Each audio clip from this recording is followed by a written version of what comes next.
Story time! So for today's video guys, isi-share ko po sa inyo na today is the day na lumipat na naman kami ng bahay.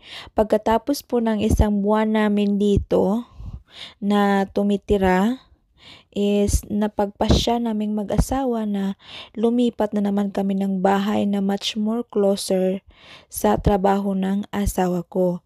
So abangan nyo po kung anong bahay yung paglilipatan namin. So, alam nyo guys, no? Sa Pilipinas is mansion yung bahay mo. Tapos, pagdating mo dito sa abroad, ganito lang pala kalaki yung kwartong tutulugan mo. So, kwarto na, living room na, isa lang talaga. So, yun. Thanks and see you in the next video.